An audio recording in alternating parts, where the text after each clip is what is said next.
Assalamualaikum warahmatullahi wabarakatuh.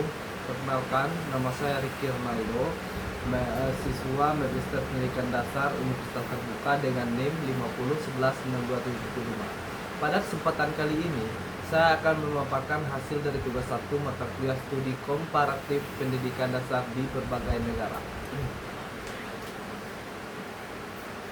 Baik, langsung saja saya akan menjawab pertanyaan-pertanyaan pada tugas ini, yaitu tentang analisis artikel. Artikel yang pertama, 1. Judul artikel: Otoda dan Partisipasi Politik Lokal Kasus Perda Bernuansa Syariah. Artikel berjudul Otoda dan Partisipasi Politik Lokal Kasus Perda Bernuansa Syariah yang dipublikasikan dalam Jurnal Sosial Budaya dan Politik. Artikel ini membahas tentang otonomi daerah atau Otoda, partisipasi masyarakat dalam pembuatan peraturan daerah bernuansa syariah, Perda Syariah, serta dampak terhadap hubungan sosial di masyarakat setempat. Poin penting. 1. Lahirnya otonomi daerah sebagai reaksi terhadap sentralisasi kekuasaan yang kuat semasa Orde Baru yang berdampak negatif terhadap budaya dan kemampuan lokal. 2. Partisipasi politik lokal tidak otomatis meningkatkan dengan adanya desentralisasi, tapi dipengaruhi oleh tingkat pendidikan dan kesadaran politik masyarakat. 3. Kasus pada Perda Syariah menunjukkan bagaimana pembuatan peraturan lokal dapat mempengaruhi budaya politik dan hubungan sosial masyarakat. 4. Dampak Perda Syariah terhadap hubungan sosial masyarakat dan saran terkait partisipasi politik yang telah ataupun yang lebih efektif. B. Kaitan dengan kondisi di daerah sekolah tempat bekerja. 1. Sekolah dasar sebagai lingkungan sosial mikro, isu sosial politik dan sosial budaya seperti partisipasi dalam kebijakan lokal, kesadaran akan norma budaya, dan nilai-nilai sosial sangatlah penting.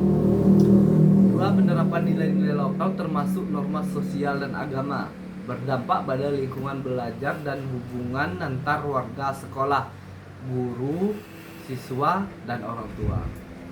3. Kesadaran politik di sosial di kalangan masyarakat sekitar sekolah dapat mendorong partisipasi lebih aktif dalam kegiatan sekolah maupun pengambilan keputusan terkait pendidikan, yang pada gilirannya mendukung pembentukan karakter dan sikap toleransi peserta didik. 4. Penguatan pemahaman budaya lokal dan nilai-nilai sosial di sekolah sangat relevan untuk menegakkan harmoni sosial dan membentuk budaya politik yang sehat sejak dini. Artikel kedua, judul artikel: Peserta didik yang berwawasan multikultural studi. Poin-poin penting dari artikel ini: 1. Pendidikan multikultural menanamkan nilai toleransi, empati, dan penghargaan terhadap perbedaan budaya di antara peserta didik. Yang kedua, implementasi pendidikan multikultural dilakukan melalui kurikulum inklusif yang mencakup berbagai perspektif budaya dan nilai dari berbagai komunitas. Yang ketiga, kegiatan ekstrakurikuler seperti festival budaya, pertukaran pelajar, dan klub kebasiskan keagamaan memperkuat pemahaman multikultural siswa. Yang keempat, sekolah yang sukses dalam pendidikan multikultural menekankan kesetaraan dan inklusi, menciptakan lingkungan aman dan mendukung bagi semua siswa. Yang kelima, pelatihan guru yang mendalam diperlukan agar guru mampu mengelola kelas yang beragam dan mendukung perkembangan sosial emosional siswa. Yang keenam, dialog dan pemahaman antar budaya menjadi kunci dalam mengatasi konflik yang membangun perdamaian. Yang ketujuh, kerjasama dengan komunitas lokal dan lembaga global memperluas wawasan multikultural peserta didik. Kaitan dengan kondisi di daerah atau sekolah tempat bekerja. Di sekolah tempat saya bekerja, pendidikan berwawasan multikultural dapat diterapkan dengan mengembangkan kurikulum inklusif yang menampilkan keberagaman budaya yang ada di daerah. Misalnya, mengintegrasikan materi tentang budaya lokal dan beragam etnis dalam pelajaran, menyelenggarakan kegiatan ekstrakurikuler yang memperkenalkan berbagai kebudayaan kepada siswa agar tercipta rasa saling menghargai dan toleransi. Pelatihan bagi guru bisa difokuskan untuk meningkatkan kemampuan mereka menghadapi siswa dari latar belakang berbeda, serta mengembangkan keterampilan interaksi sosial yang inklusif dan harmonis.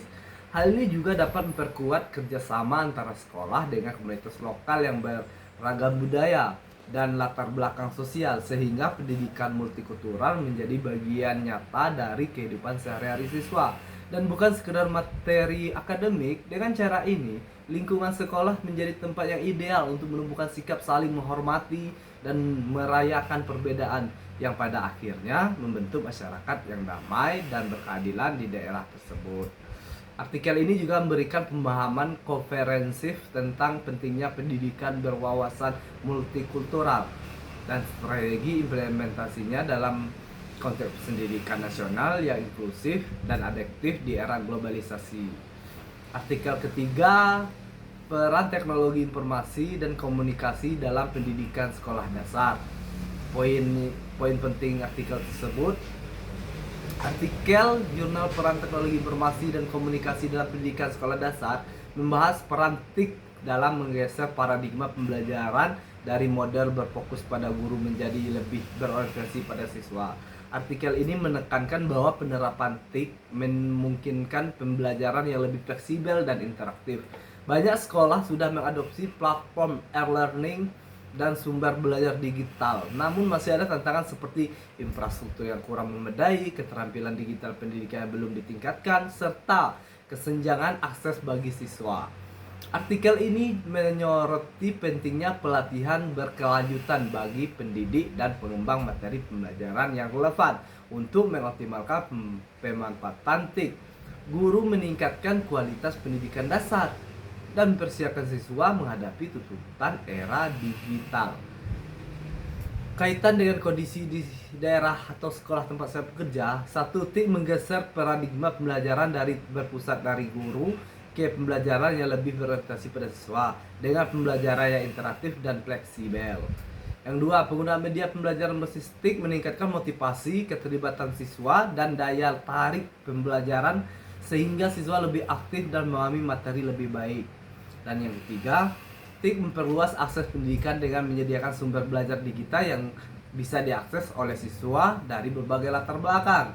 Yang keempat, tantangan utama yang dihadapi adalah keterbatasan infrastruktur seperti jaringan internet dan perangkat, serta kebutuhan pelatihan berkelanjutan bagi guru untuk meningkatkan keterampilan digital. Yang kelima, integrasi TIK dalam kurikulum juga membantu mengembangkan keterampilan berpikir kritis, kreatif, dan kolaboratif siswa.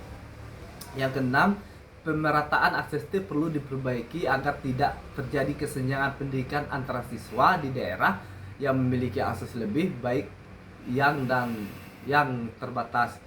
7. Penerapan TIK di sekolah dasar berdampak positif pada peningkatan hasil belajar siswa dan mendukung inklusi pendidikan bagi siswa berkebutuhan khusus.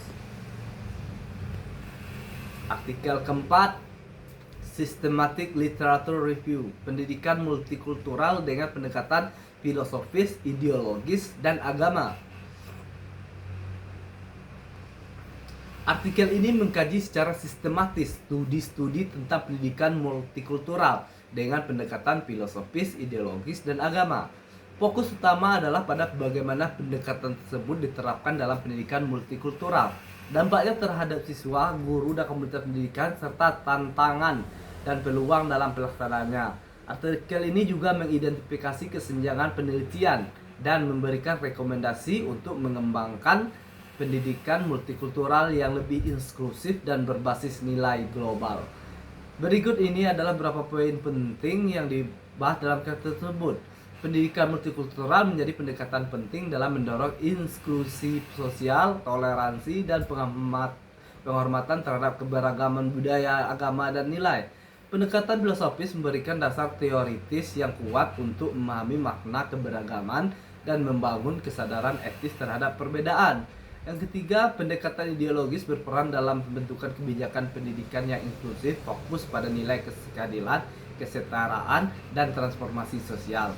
Pendekatan agama lebih efektif dalam mempromosikan nilai toleransi dan spiritualitas dalam proses pembelajaran. Tantangan utama meliputi potensi bias budaya, kurangnya pelatihan guru, dan resistensi terhadap pendekatan berbagai agama di lingkungan sekuler. Studi ini mengidentifikasi celah penelitian dalam integrasi holistik ketiga pendekatan, terutama dalam konteks negara berkembang dan wilayah konflik. Rekomendasi untuk penelitian masa depan termasuk eksplorasi interseksi budaya, gender, dan agama dalam pendidikan multikultural. Dengan temuan tersebut, artikel ini memberikan dasar yang kuat untuk mengembangkan praktik pendidikan multikultural yang inovatif dan berbasis nilai global. Demikianlah yang bisa saya sampaikan. Lebih dan kurangnya saya mohon maaf. Wabillahi taufiq wal hidayah. Assalamualaikum warahmatullahi wabarakatuh.